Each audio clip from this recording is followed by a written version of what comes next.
بسم اللہ الرحمن الرحیم. یہ ایک پوسٹ سے متعلق سوال ہے.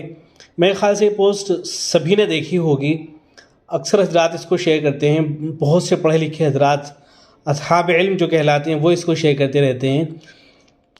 پوسٹ اس طرح سے شروع ہوتی ہے کہ مرد کا ڈی این اے عورت کے جسم میں 4 ماہ 10 دن تک موجود رہتا ہے، اور پھر نیچے پوری لمبی کہانی سنا رکھی ہے. اس کا خلاصے میں عرض کر دیتا ہوں پہلے کہ یہ کہانی کیا ہے. کہانی اس طرح سے بیان کی جاتی ہے کہ فلوریڈا کے اندر ایک ڈاکٹر رہتے تھے، ڈاکٹر جیمز. ان کے پڑوس میں ایک مسلمان عورت رہتی تھی. تو اتفاق سے مسلمان عورت کے شوہر کا انتقال ہو گیا. جب شوہر کا انتقال ہوا تو وہ عدت گزارنے کے لیے گھر کے اندر محدود ہو گئیں. 4 مہینے 10 دن ان کو عدت گزارنی تھی، تو وہ گھر کے اندر محدود ہو گئیں. تو اب جو اس کرسچن کی جو وائف تھی اس نے اعتراض کیا اسلام کے اوپر کہ یہ کس طرح کا مذہب ہے کہ عورت کو 4 مہینے 10 دن گھر کے اندر رکھتا ہے، تو ظلم ہے عورت کے اوپر. اس طرح کی باتیں اس عورت نے کی. تو ڈاکٹر جیمز نے کہا کہ ٹھیک ہے، اس کی تحقیق کر کے دیکھتے ہیں. تو انہوں نے تحقیق کی تو اس نتیجے پہ پہنچے کہ مرد کا جو ڈی این اے ہے وہ عورت کے جسم کے اندر 4 مہینے 10 دن رہتا ہے. تو اس لیے جو ہے اسلام نے حکم دیا ہے کہ عورت جو ہے 4 مہینے 10 دن عدت گزارے. اس لیے کہ جب وہ 4 مہینے 10 دن عدت گزارنے کے بعد کسی اور سے شادی کرے گی تو جو پہلا مرد ہے اس کا ڈی این اے اس کے اندر موجود نہیں رہے گا. تو ڈاکٹر جیمز جب اس تحقیق پہ پہنچے تو انہوں نے اسلام قبول کیا، اس لیے کہ انہوں نے اپنے جو بچے تھے ان کے بارے میں بھی تحقیق کی. تو پتہ چلا کہ ان کا تو بس ایک ہی خود کا بچہ ہے، باقی جو 3 بچے ہیں وہ تو کسی اور کے ہیں. تو انہوں نے اپنی بیوی کو بھی طلاق دے دی اور خود اسلام قبول کر لیا. یہ ساری داستان سنائی جاتی ہے اور پھر نیچے سبحان اللہ ماشاء اللہ لکھ کر کے شیئر کیا جاتا ہے، اور یہ کہا جاتا ہے کہ دیکھیں جو بات اب 1400 سال کی بات ثابت ہوئی ہے وہ تو اسلام نے 1400 سال پہلے ہی ثابت کر دی تھی، وغیرہ وغیرہ. اس طرح کی باتیں کی جاتی ہیں. اور پتہ نہیں یہ کہاں سے سلسلہ شروع ہوا. میں نے بہت تلاش کیا کہ اس کا کوئی سورس مل جائے، کوئی ریفرنس مل جائے، لیکن وداؤٹ ریفرنس جس نے بھی اس کو شیئر کر رکھا ہے، چاہے فیس بک پہ شیئر کیا گیا ہو، یوٹیوب پہ بہت سے بڑے چینل نے اس کو اپلوڈ کر رکھا ہے، لیکن سب بے بنیاد باتیں ہیں. کسی نے کوئی اس کا ریفرنس نہیں دے رکھا ہے. اس کے اندر دیکھیں کہ اگر تھوڑی دیر کے لیے مان لیں کہ یہ تحقیق صحیح بھی ہے، فرض کر لیں مان لیں تھوڑی دیر کے لیے کہ تحقیق صحیح بھی ہے، تب بھی یہ اسلام کے خلاف ہے. اس لیے کہ اس پوسٹ کے اندر یہ لکھا گیا ہے کہ اگر بیوی کو طلاق دی جا رہی ہے، یہ ہے کہ شوہر کا انتقال ہو رہا ہے، تو باہر صورت جو ہے اس کو 4 مہینے 10 دن عدت گزارنی ہے. جبکہ یہ خیال بالکل غلط ہے. ہر کوئی جانتا ہے کہ اگر شوہر کا انتقال ہو جائے تو ایسی صورت میں تو 4 مہینے 10 دن عدت گزارنے کا حکم ہے. لیکن اگر شوہر بیوی کو طلاق دے دیتا ہے تو ایسی صورت میں حکم یہ ہے کہ صرف 3 حیض عورت عدت گزارے گی. اگر اس کو حیض آتا ہے، اور اگر حیض نہیں آتا ہے تو پھر ایسی صورت میں وہ صرف 3 مہینے عدت گزارے گی. تو اگر اس تحقیق کو صحیح بھی مان لیں تو تب بھی یہ شریعت کے خلاف ہے. اس لیے کہ اس تحقیق کا حاصل یہ ہے کہ 4 مہینے 10 دن تک کے شوہر کا ڈی این اے عورت کے اندر موجود رہتا ہے.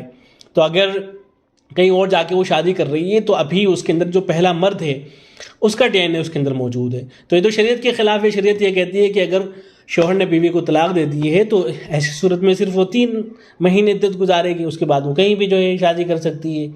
تو یہ شریعت کے خلاف بھی ہے. تو اس کو شیئر نہیں کرنا چاہیے بالکل بھی. پتہ نہیں کیوں لوگ اس کو شیئر کر رہے ہوتے ہیں، اور بہت سے اچھے خاصے پڑھے لکھے لوگ اس کو شیئر کرتے ہیں. ایک بات انہوں نے معلوم کی تھی کہ عدت کی حکمت کیا ہے، عدت کیوں گزاری جاتی ہے، اس کی حکمت کیا ہے. تو جو عام عرض ہے کہ اللہ کا حکم ہے.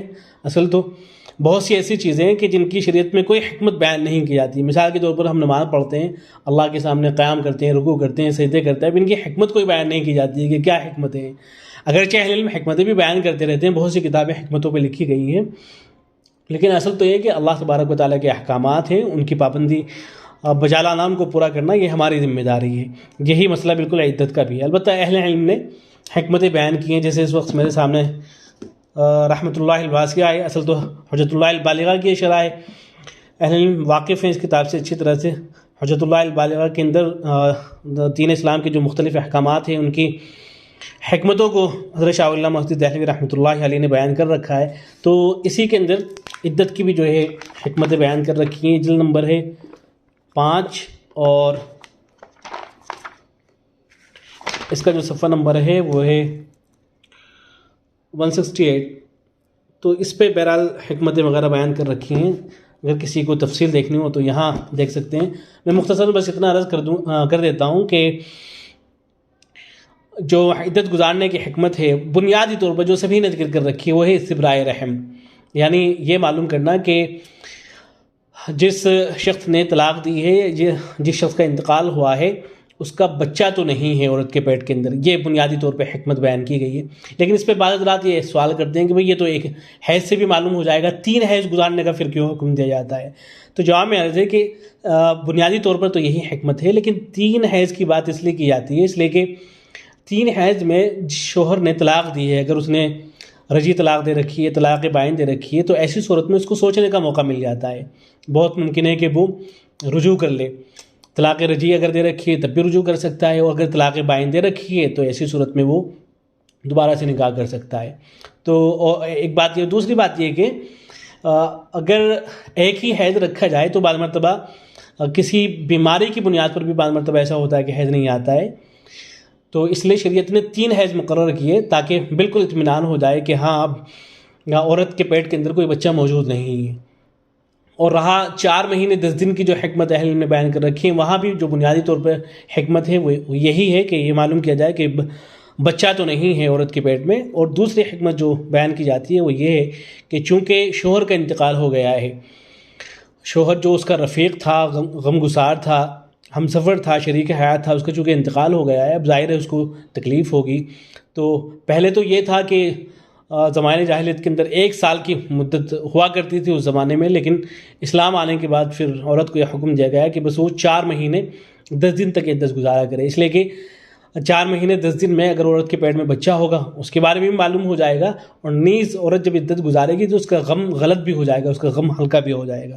تو بہرحال یہ مختلف وجوہات ہیں، اصل وجہ تو وہی ہے کہ اللہ تبارک و تعالیٰ کا حکم ہے، اس کو پورا کرنا چاہیے۔ ایک بات یہ بھی معلوم کی تھی انصاف نے کہ کیا ڈی این اے جو ٹیسٹ ہوتا ہے اس کا شریعت کے اندر کوئی اعتبار ہوگا یا نہیں؟ تو جواب میں عرض ہے کہ ڈی این اے ٹیسٹ کا وہاں تو اعتبار کیا جائے گا جہاں وہ شریعت کے مخالف نہ ہو، لیکن اگر وہ شریعت کے مخالف ہے پھر تو ایسی صورت میں اس کا اعتبار نہیں کیا جائے گا۔ آپ مثالوں سے سمجھیں، مثال کے طور پر حضرت مولانا خالد سیف اللہ رحمانی دامت برکاتہم العالیہ، انہوں نے حضرت کی جو کتاب ہے کتاب الفتاوی، اس کے اندر یہ فتویٰ مذکور ہے۔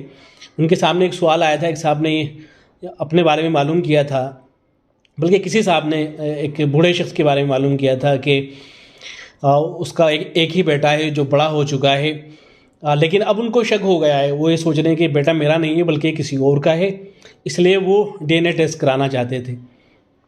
تو انہوں نے حضرت سے معلوم کیا تھا کہ کیا میں ڈی این اے ٹیسٹ کرا سکتا ہوں؟ تو حضرت نے منع کر دیا تھا۔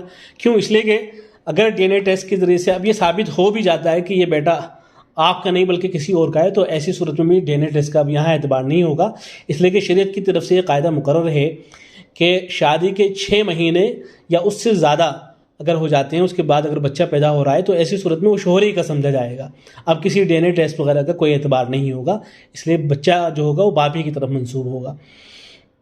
البتہ اگر کہیں ایسی صورت پیش آ رہی ہے کہ ڈی این اے ٹیسٹ وہ شریعت کے مخالف نہیں ہے تو وہاں اس کا اعتبار کر لیں گے۔ اس کی بھی مختلف صورتیں ہو سکتی ہیں، مثال کے طور پر ایک صورت اہل علم نے ذکر کر رکھی ہے کہ بعض مرتبہ ایسا ہوتا ہے کہ ہسپتال کے اندر بہت سے بچے پیدا ہو جاتے ہیں تو وہ تبدیل ہو جاتے ہیں، بدل جاتے ہیں، پتہ نہیں چل پاتا ہے کہ کون سا بچہ کس کا ہے، تو ایسی صورت میں پھر ڈی این اے ٹیسٹ کی مدد لے سکتے ہیں، اس کے ذریعے سے معلوم کیا جا سکتا ہے کہ کون سا بچہ کس کا ہے۔ یا بعض مرتبہ ایسا ہو جاتا ہے کہ اللہ نہ کرے کہیں آگ وغیرہ لگ جاتی ہے، لاشیں بالکل مسخ ہو جاتی ہیں، پتہ نہیں چل پاتا ہے کہ کون سی لاش کس کی ہے، تو ایسی صورت میں پھر ڈی این اے ٹیسٹ کرا کے جو ہے پتہ لگایا جا سکتا ہے کہ کون سی لاش کس کی ہے۔ تو جہاں بھی ڈی این اے ٹیسٹ شریعت کے مخالف ہوگا وہاں اس کا اعتبار نہیں کریں گے، لیکن اگر وہ شریعت کے مخالف نہیں ہے تو ایسی صورت میں پھر اس کا اعتبار کر لیں گے۔ السلام علیکم ورحمۃ اللہ۔